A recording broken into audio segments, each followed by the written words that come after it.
the Cannabis Business Coach.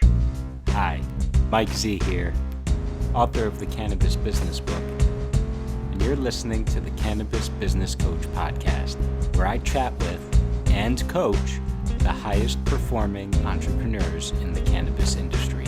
Hi, Mike Z is. Hi, Mike Z is. Hi, Mike Z is the Cannabis Business Coach. Hi, Mike Z here, and on today's episode of the Cannabis Business Coach podcast, I'm joined by Kevin O'Brien from Marsh, the big insurance company, and he's leading up their efforts of bringing insurance to the cannabis industry all across the US.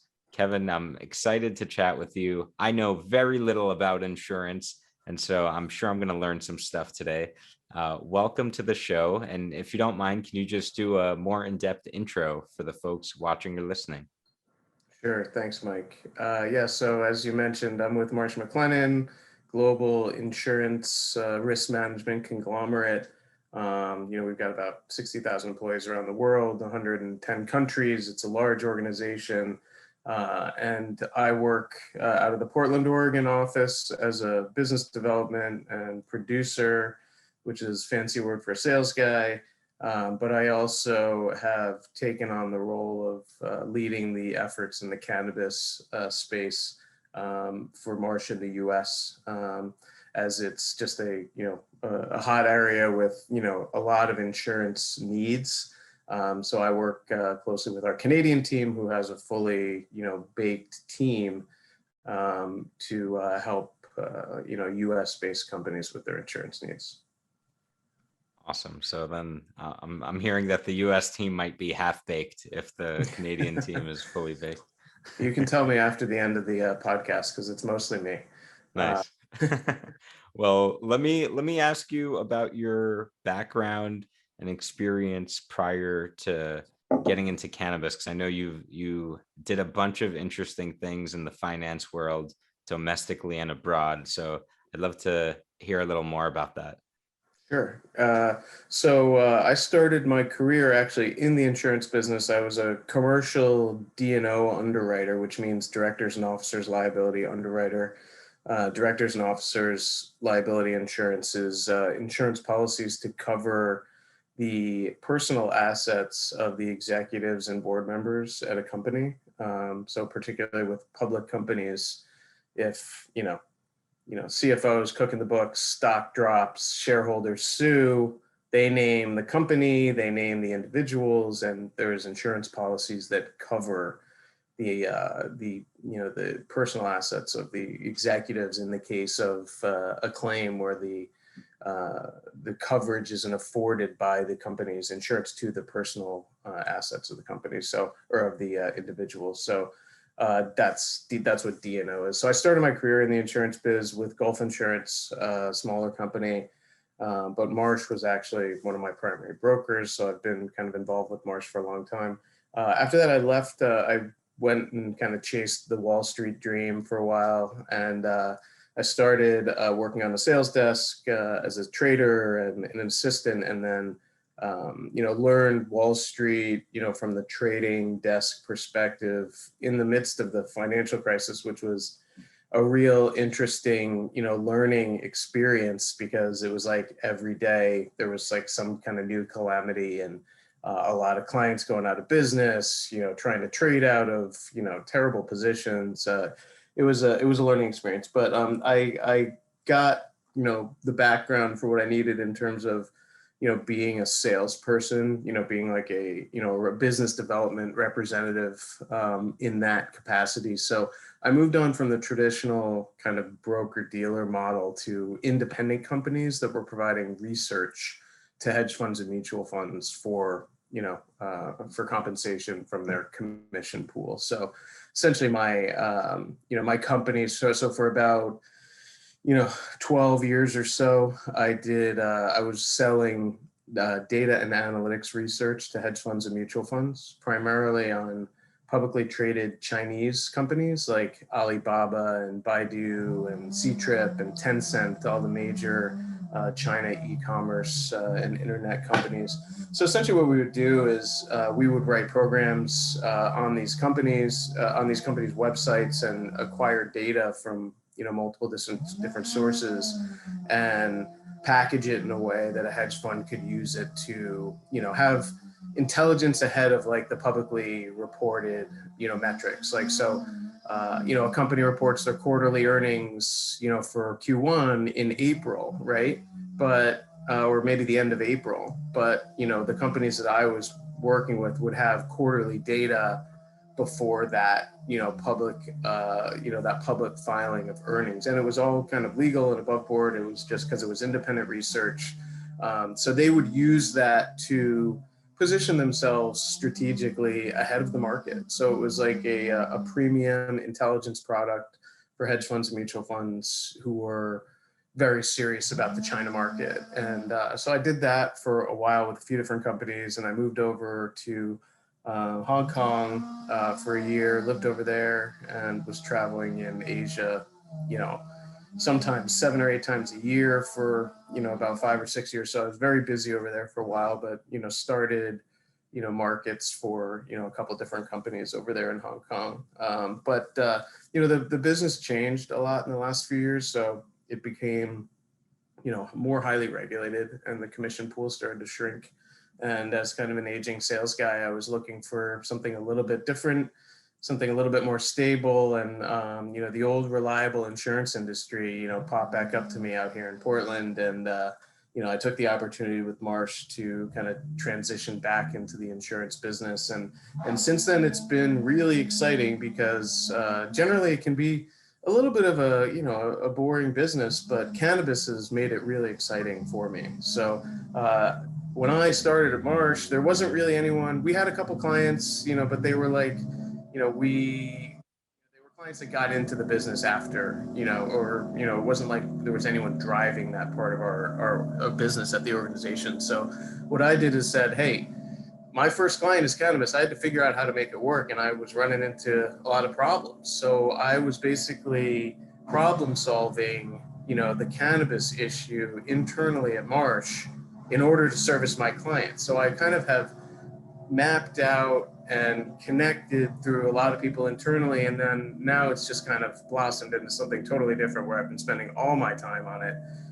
And I've developed, the kind of infrastructure that Marsh can kind of build on over time, to be a serious player in this industry. And, we have great relationships in place, and, we're continuing to build what we do. And I think over the next couple months, we're going to have something a little bit more formal to be more competitive in this marketplace, because, this is a $30 billion, going to be $80 billion business really soon. And I think there's been some reticence at the higher level at Marsh to kind of jump into this business because it's federally illegal, and we're a large company with exposures, across the world. And I think we've kind of taken the pragmatic approach of slow as an organization versus jumping in like some of the other competitors in the marketplace. And, as we do that, we're kind of, there's an old Chinese proverb. It says, you feel the stones in the river with your feet as you cross. You kind of like one little step at a time. And that's kind of how I think we're taking it. But, over time, Marsh tends to get things right. And, I think in the next couple of months, we'll be expanding what we're doing. So it's exciting. Awesome. So let me ask you, what are some of the nuances or challenges that you've encountered in cannabis bringing insurance to the industry? Or what's some unexpected stones that you had to walk over?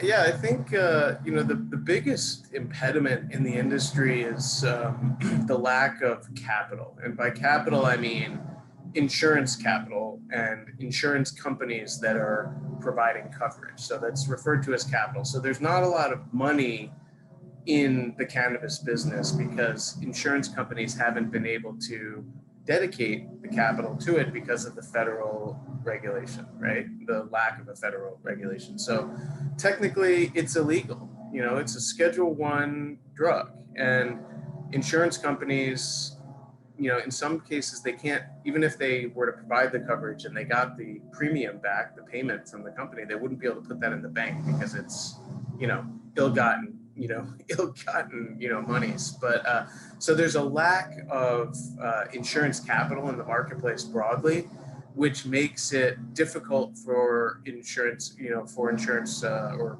insureds, cannabis companies to find insurance because they're stuck with a very few options, right? So if I'm a publicly traded, cannabis company, and I need D&O insurance, which is the most, important but most expensive insurance for a public company, you're usually getting it. You have a choice of like one or two primary insurance carriers, one or two, maybe three, if you're lucky.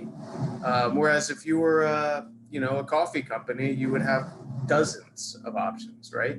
So a lot of these companies are stuck with a handful of options because there hasn't been enough insurance company participation because the kind of worry over the potential federal backlash, from, dealing with an illicit, technically illegal commodity. So that's kind of how, like, broadly speaking, the biggest problem with insurance. And if you talk to, guys that are managing money, guys that are investing in companies, I think they'll say that the biggest issues in the cannabis industry right now are, one, banking. Everybody knows about banking and the lack of the lack of, options for finding accounts and, getting loans and, title insurance, you name it. Like, there's just, so many things that don't exist in the same way to cannabis companies that they do to others. But the number two for a lot of people tends to be insurance, because it's a prohibitive cost in their business model that's unsustainable. To give you an idea of like what that means. So if you're generally like apples, it's kind of apples to oranges. So if you're a startup, Apple store, like a fruit store, and you want to get, insurance, property insurance, product insurance, slip and fall insurance. I mean, your all-in cost, you're probably talking a few grand, maybe $5,000 for like an annual, spend on insurance. If you're a retail operation selling cannabis, you're talking 50, 100 grand, maybe 100 and 150 grand.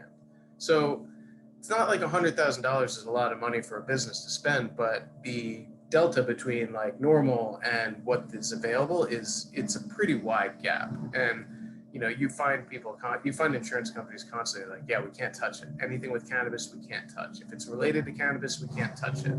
If they're selling to the cannabis industry, we can't touch it. If they're taking money from the cannabis, so there's still a lot of reticence from insurance companies broadly to provide insurance, and that provides a tight marketplace, which creates an inflated pricing environment.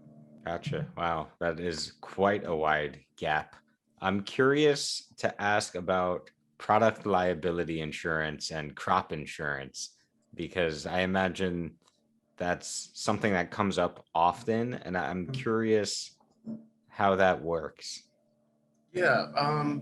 So product liability insurance, I'll start with product liability and I'll come back to crop. Product liability insurance is a big deal. I mean, like, that's kind of the area where, and actually it, by and large, it isn't as expensive as some of the other policies as you might think.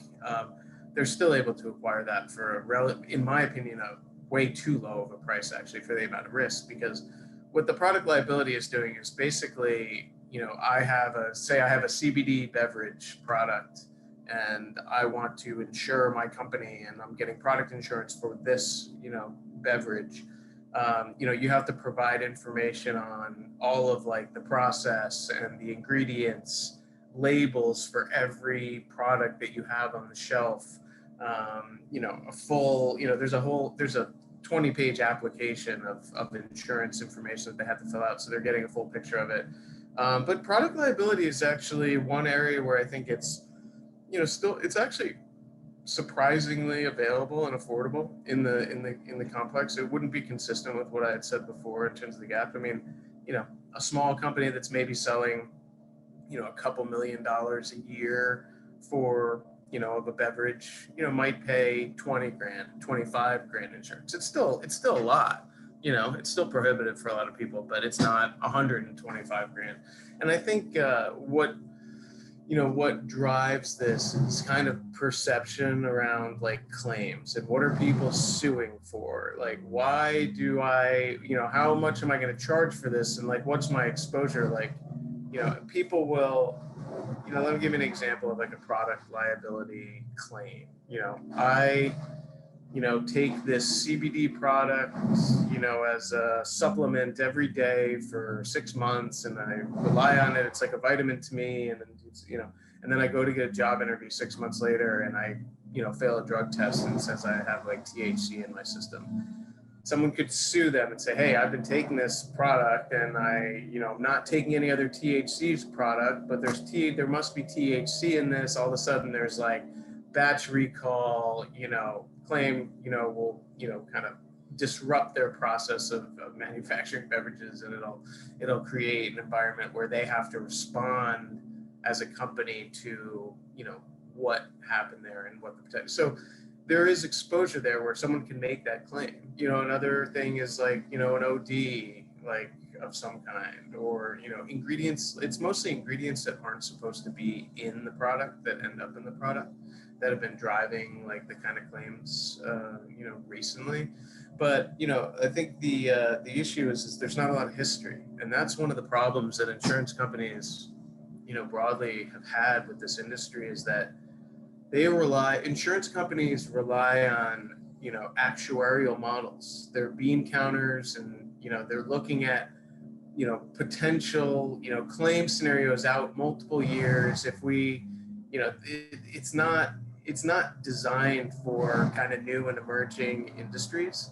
So generally at the front end of it, it tends to be inefficient because there's a lack of information and data, right? So we don't have 10 years of claim information on cannabis companies or, cannabis products. So they technically don't know how to price the risk. So if they don't know how to price it, they price it high because, and then they will adjust from there, right? So if you don't know what people are going to sue you for and how much they're going to sue you for and what your financial exposure could really be, because there's no claim history, it's hard to price something. And that's kind of how it happens. So that's kind of, but product liability suits have been, a big part of like the, kind of a lot of the news that you read about the insurance industry, but there haven't been any like really big, major, calamitous type of claims in the industry. It's been limited. I think that's going to change. I think over the next 5 years, we're going to have a lot of different types of, claims. I mean, Why is that? Because there's so many more businesses, like I think that there's going to be a lot of bankruptcies. There's going to be a lot of fraud. I think there's going to be a lot. The way that I describe it is I look at this industry as like it's going to be littered with landmines. There's always going to be, someone that's just not qualified to be doing business. They think they got it right. And, look at the guys from like MedMen, MedMen was like a household, cannabis name. They were trying to be like the Apple store of like cannabis retail, right? But they were like fraudsters, they, I don't know if you read this, but like their insurance, they had an insurance carrier that I can't remember what the insurance product was. It might've been D&O, it might've been property insurance, but the guy, the CEO had his house as like collateral for the insurance policy. And he defaulted on it. And this insurance company in Europe was going after him for his house, essentially. As they committed kind of fraudulent acts is what my kind of, impression is of it. And so, okay, granted, whatever, they did something wrong and they're out of the business, but now they're back into the business and someone funded them again. And now they got another $100 million and they're going to invest and do something different. So it's like, people have short memories, and I'm not saying like that's where it's going to, kind of live. It's going to be like people that are repeating mistakes, but I think there's that. And I think one of the things this is actually a recent trend that I've been kind of thinking about a lot. And I've gotten some agreement across the board, is that if you look at the ecosystem companies that are like growing in the cannabis industry, like there's specs, there's MSOs, there's a lot of like aggregating of like disparate companies and putting them together, right? The SPACs and the MSOs alone, that's like the majority of the activity in the market, you know, and there's a lot of M&A. Like look at today, Green Lane packaging company out of Florida acquired their competitor Kushco Holdings out of SoCal. So Oh, did not know that. yeah, that was a big one. Kushco had some major problems. Like they're, you know, just look at the stock to find out how, you know, they had some issues, management issues. It was kind of a little bit of a distressed company. But, you know, consolidation like today, you know, and every day, you know, it feels like every day for the last couple of weeks. Anyway, point being is that you've got, just take the MSO model, right? Let's leave SPACs are a whole other thing. Let's take the MSO model. You know, you got like a company that will combine 4 or 5 different companies into one in multiple different states, right? So you've got a vertically integrated, you know, multi-state model where you've got a bunch of different business models, a bunch of different rules. There's just, it's hard to even keep track of like where, you know, where the risk is. But I think one of the issues is people are putting extremely high growth expectations on all of the metrics at all these companies. If you look at like some of these acquisitions, they're just throwing, hey, 50% this year, 100% next year, 100% the year after that.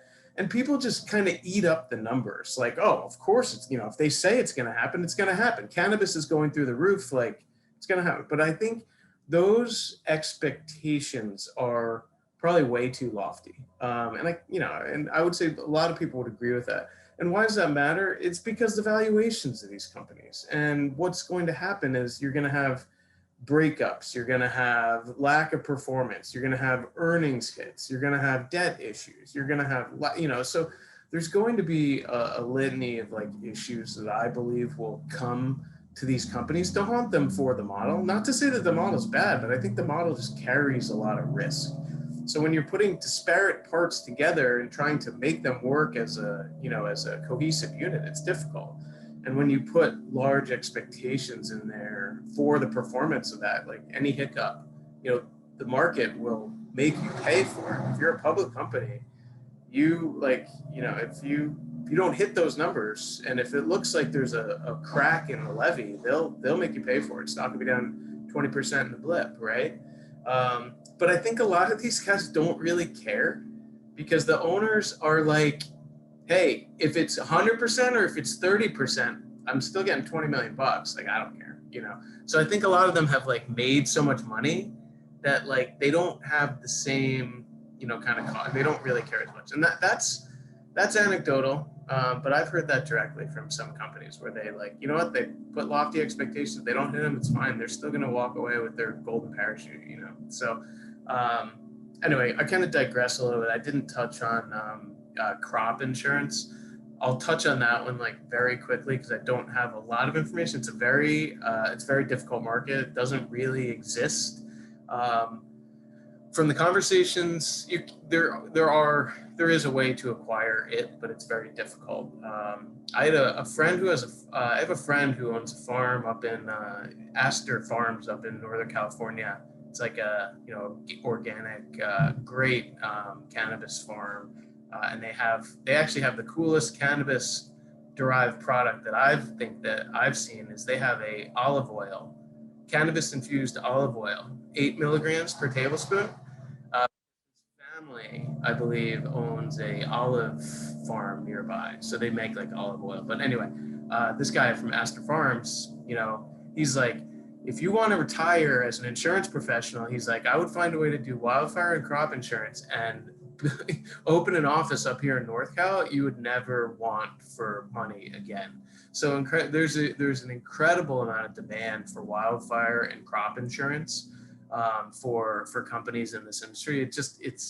It's touchy. I think where they're getting coverage, but it's kind of like ancillary coverage. They'll get coverage for like the property and the equipment if there's like a, you know, an issue, or, you know, if there's like a windstorm that like will damage, you know, so there is like ancillary coverage around it. But in terms of like firm like crop insurance, I think what's going to happen with that industry, that part of the industry, is you'll get like a farming coalition in Northern California, or like some sort of industry association that aggregates the interests of all of the farmers and provide some sort of insurance solution through that in like a group form. And sometimes that's captive insurance, like group captive insurance, and sometimes it's subsidized insurance or program insurance.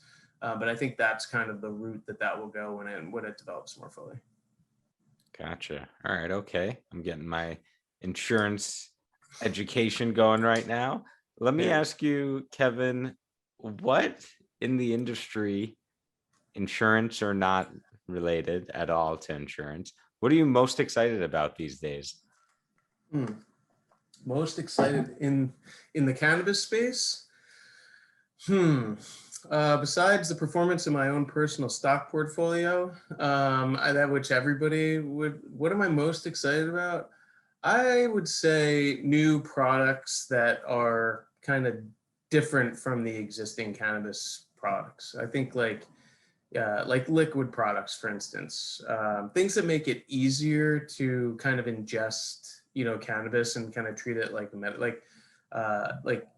like tinctures. Like that's something that I think is starting to, kind of develop a little bit more broadly, where the social environment can be replaced by like, a THC, beverage versus, a beer, or smoking, right? So I think that like the new product part of the market is most exciting to me, because I think there's a lot of messages to attach yourself to in the cannabis industry. And one that's kind of personal to me is like the kind of social construct around like alcohol and, US consumption. Such a problem with like violence and accidents and, you name it, people are getting drunk and doing stupid things across the country, and people are dying every day. I mean, how many people are getting high and killing somebody, or getting high and, driving off a cliff? It's a different, and I think social responsibility is on the cusp of like shifting. And I think that as it's easier for people to consume, I think that's gonna, kind of change how like the society kind of works a little bit. This is very like, hippie pie in the sky, but I think there's a responsibility that a number of these cannabis companies, believe in. And they're kind of like, we know that, there's an issue here. People are drinking too much, and cannabis, I'm not saying it's never good to replace one drug with the other, but, the world needs to chill a little bit, and, cannabis can help them do that. Alcohol is not helping them do that. So I think like any way that like makes it more socially acceptable to ingest, cannabis, or things that are replacing, kind of excessive drinking, I've been a big drinker before. Like it's an exhausting habit, like to keep your buzz going. With cannabis, it's like usually a little dab will do you, and you're good for like half the day, and it's like, so I think like I said, ease of access for new types of products to make it like a more social issue, like a social like revolution type of issue, or make it really exciting for you. That's a little boring, but that's what I think. I don't know. I like that hippie pie in the sky type stuff. That's more in my lane. Can't we all just get along? Exactly. Everybody needs to chill. What better way to chill than to, just puff and pass. Kevin, let me ask you about what is a common misconception or misunderstanding about business insurance that is not true? Common misconception about cannabis business insurance, correct? Doesn't have to be cannabis specifically. Could be anything. Could be in general. Okay. A misconception about business insurance. It doesn't always have to be painful. I think insurance is something that a lot of people like want to ignore, like a bill collector. They just want it to be done and, be on its way. So I think generally, like, if you think about it like that, if you're buying it like that, you'll never have a good experience with it. But if you view it in a way that you're actually financing the risk to your company. If you can put a number on the risk that, you know, you're trying to get insurance for, like what's your risk management process? So I think if you're just thinking about it like, I just want it to be done and get it away, like you're gonna have a bad experience. You're gonna do it wrong probably. But if you engage someone to help you finance what is that perception of the risk that you have on your company, you know, it's definitely a more rewarding experience if you know that you're spending your money more appropriately. Because I think right now, you know, people are kind of like, you know, here's an example. I was engaging with a cannabis company this week, and they were, saying, hey, you should move you move to Marsh as your broker of record. You know, we can do X, Y, Z. And they were like, you know what? We'll move to you, but the cannabis market's so tight. We think that you're going to get give us the same exact results as the other guy, because the market's so tight, like I mentioned before, and the options are limited.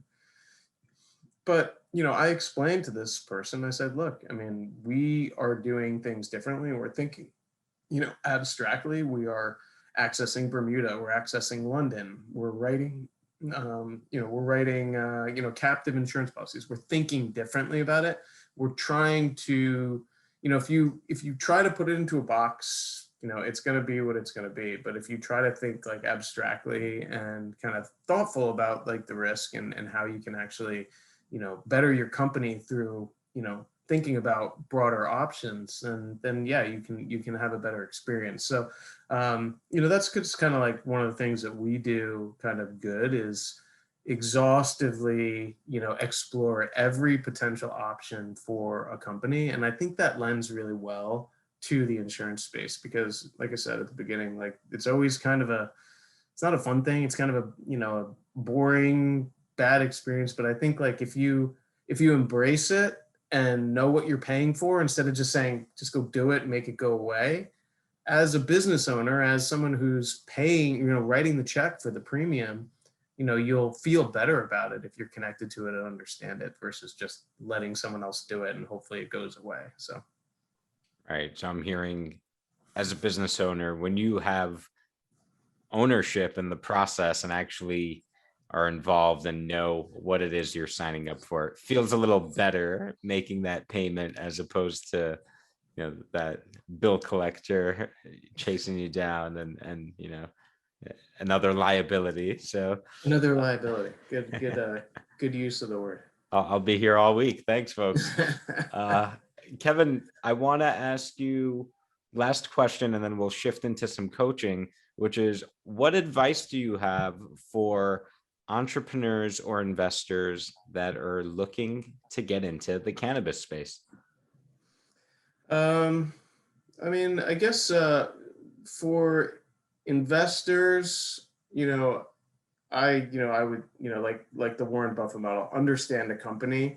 And if you understand the company and you believe in it and you think that their story is valid and all the, the ducks line up, buy it and watch it and understand it and follow it. As an investor, you can't just kind of buy GameStop and hope that you're going to get diamond hands. It's like, that's like the kind of the short-sighted view of investing. I think if you understand something and you believe in it, and you follow it, that's kind of the core of, making an investment, right? So if you're an investor and you're looking to buy a stock, really understand the company and read it. There's a lot of information out there.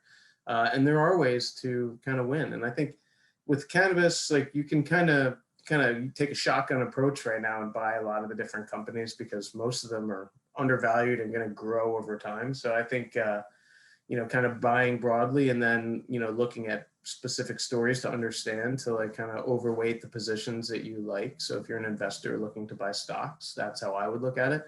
Kind of buy broadly, in smaller quantities, and then kind of load up on a couple of bigger stories, like a couple that we've talked about. So yeah, as an investor, that's kind of how I approach it. And then you said the other one was as an entrepreneur. Yeah. So, I mean, I heard something a long time ago where it was like someone, called into a radio show or something like that. Maybe not a radio show. So they were on TV or something and they said, oh, I want to like get into cannabis right now. I got to do it right now. I got to like rush into it. I don't want to miss it. You're not missing it. Like we're in the first inning here. Like, I think this is my opinion is this story, in Wall Street, we call it a secular growth trend. Secular means long-term, right? And we think this is I think this is a secular uptrend for 20 plus years, if not forever. It'll become cyclical as it evolves. But I believe as an entrepreneur, you have to believe that this is a long-term story, not a short-term story. And you can build the right product at the right time, not just like do it now and do it fast. Because like the example I usually say is like, because I call it the green wave. I think the green wave is going to be, here for a long time. I'm hopefully going to be riding it for the rest of my career. I don't plan on moving into a different adjacent business. But it's like if you opened if you opened a tequila in 2021, you could be a billionaire by 2023, and that's tequila. That's been around for hundreds of years, thousands of years, probably. So it's like, I think cannabis, while it's much different than alcohol, I think when you're talking about human consumption and demand for a drug like alcohol or cannabis, there's always going to be an opportunity to do it right. So I think, as an investor, I think involving yourself in a number of different companies and believing in some stories specifically, and then like as an entrepreneur, doing it right, not doing it fast. Don't think that you have to like take the back door or the shortcut to get rich fast. It's like build a business like anyone else and do it over time. Absolutely agree with you, especially on the entrepreneur side. It's exactly what I'm preaching in the Cannabis Business Book, which is available on Amazon and now on Audible. If you want to hear me read the book to you as a bedtime story, you can pick up the audiobook. But I say the exact same thing, that this is not going to go away. Cannabis has been around for thousands of years, and there will always be demand for cannabis. It's only going to grow for the foreseeable future and beyond. And, today actually is a special day. New York legalized adult use cannabis. So, when you talk about taking the long approach, I'm like, 7 years ago, I was waiting for today. And it took 7 years. And the question I asked myself today was, wow, what are things going to look like 7 years from now? And that's incredibly exciting. And it's also, it's incredible for me to reflect on, wow, it's been 7 years. Time flies when you're having fun. But like you, when I got into this, I said, this is going to be what I do for the rest of my career, because cannabis will be there and it's going to grow. So, I think it's a wonderful place to be. And I agree with your sentiment. And with that said, Kevin, I want to shift into a little bit of coaching. So I'm curious, what is the biggest business buzzkill you're facing right now? Biggest business buzzkill is the lack of, or the lack of a progressive thinking in an industry like insurance. It's almost like, you've got all the money to be able to make a market more efficient, but then you've got one kind of powdered wig in the corner office that's calling it the devil's lettuce and saying the government's going to get us, and everyone's going to get high, and it's a gateway drug. It's kind of like, what? The market has spoken. Like, that is a buzzkill to me, because it's like, that's not real, So there's still powdered wigs, old school folk that think that, I can't think of a rational explanation why like alcohol is okay and cannabis is not. And that is making it harder for people to do business, making it harder for people to do efficient business. That's a buzzkill to me. You know what? That's a buzzkill to me too, man. I don't come across it so much in my personal efforts, but to hear that, it reminds me that there's still very much a stigma against cannabis, and that's very real. And some people I was watching the Senate hearings yesterday and hearing some of these politicians arguing against the New York bill was phenomenal to hear, that side of the story. Yeah. And I don't know, I think your situation that you described is tricky because it's one thing to have the old guard and to have people that don't really get it. Yeah. But it's another thing when those people make the decisions in your corporation and are sitting, in the highest levels. I'm not sure that there's, much I can do or say or coach you on in that situation other than maybe, get one of these people to try cannabis and see that it's not so bad. But, I'm not going to advocate for that or advise you to do that. No, well, let me change what I'm going to say then. If that's that's too tall of an order. That's too big of an issue. Yeah, Like, even I can't help you with that. Nobody can do that. You need somebody to like lock someone in a room to, shake them and say, hey, this isn't what it is. But so ask me the question again. So I'll ask a little differently this time, which is, what is the biggest challenge or roadblock you're facing today in your business? Yeah, I would say finding unique ways to differentiate, what I can do for someone versus the next guy. And then and it doesn't have to be specific to insurance or, it's kind of like a sales, like engagement question. It's like, there's, I can sometimes struggle to differentiate, how do I show them that I'm different type of thing. That's what I struggle with. Gotcha. So how do you stand out in a crowded or tight marketplace? Yeah. And so what I'll offer you, I'm tempted to ask you, well, Kevin, how do you stand out? But, because we're running low on time, I'm going to skip ahead. I'm going to cede that question without having you answer it. But I will reflect to you that what I heard earlier from you was that you guys take a more thoughtful approach and really find ways to bring innovative solutions to your clients. So I'm wondering, how can you take that same approach to, whether you want to call it your sales or your positioning, or what might that look like? Yeah, I guess it's just about, marketing and communication and, things like that, and, doing, promotional events like, like podcasts. But yeah, I think, once it's a little bit bigger. Like, I think Marsh, given how big we are, we have a responsibility to serve this market, right? And I think we are doing the market a little bit of a disservice by being behind our competitors, because we are the largest, insurance broker in the world. We're number one, so we can't be a laggard. We have to be a leader, right?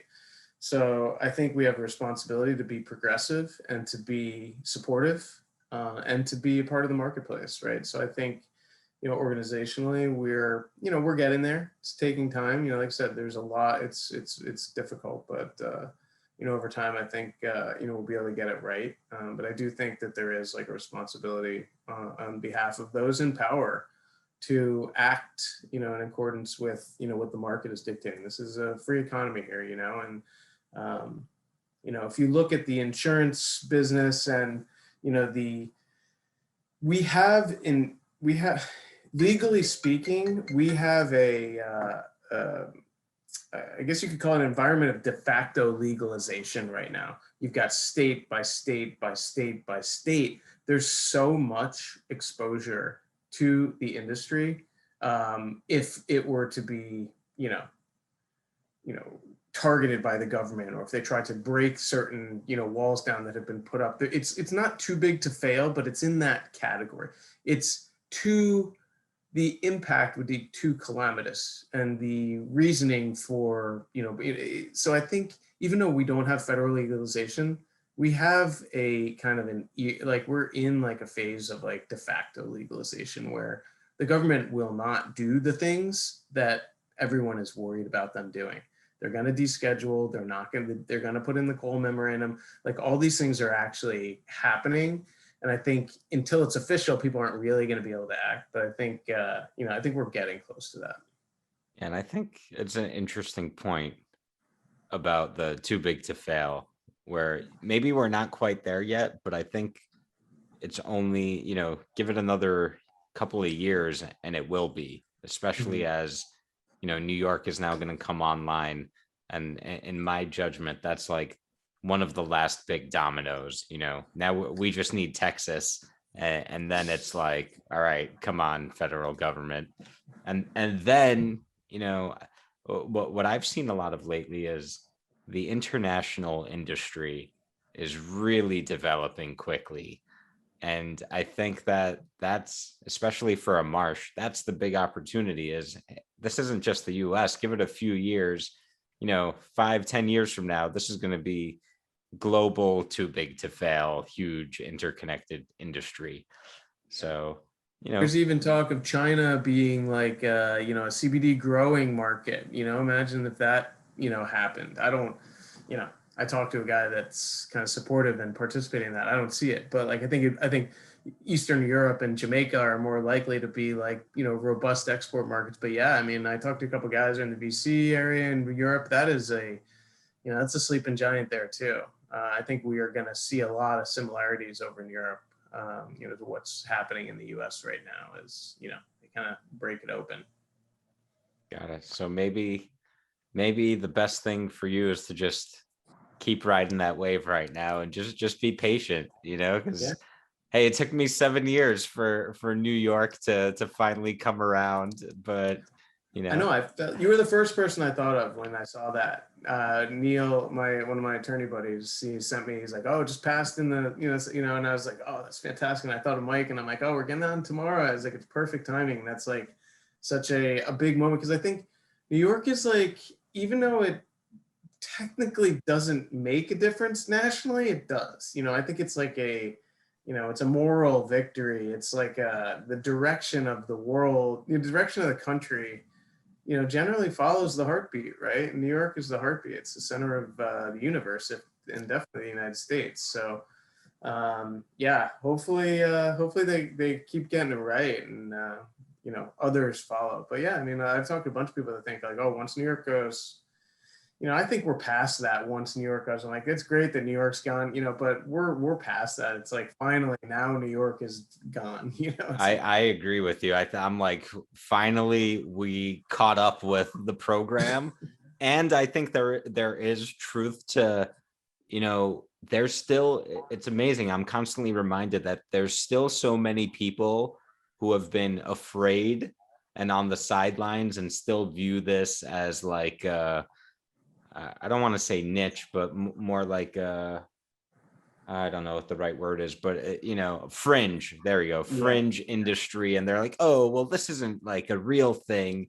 And I think now I think the New York shift will bring even more people to say, oh, hey, like I should pay attention to this industry. This is a real thing, which is like mind blowing to me that people don't get that yet. But it's going to take time for everybody. Like I said, there's a lot of powdered wigs in corner offices that are still calling the devil's lettuce, waving their cane. It's like, I can't believe that there's still a lot of people in the United States like that, but it's a diverse, it's like the South is going to take a while, right? Like if you look at someone like some of the stuff that's like, that Georgia, for instance, like puts in there, it's like, it's not relevant to the rest of the industry. They're so far behind in terms of like what things they've approved for medical facilities. It just, there's a lot of disconnects. There's a lot of like learning to do. So it's going to take time, but overall it's going to still be state by state for a while. Yep. And Kevin, I don't know if this is, helpful, but what I'll offer as a response to your question or your challenge is that, what I've found is the best way to differentiate, especially in the tight market, and especially when you're playing that long-term game, like we discussed, is just get results and just be consistent. And then eventually people will figure out for themselves, who's who and what's what, and can separate the wheat from the chaff. So that's my 2 cents there. I'll take it. I'll take the advice. And, it's good to have that afforded time to do it. And I think, it's good. It's a long game. So, yeah.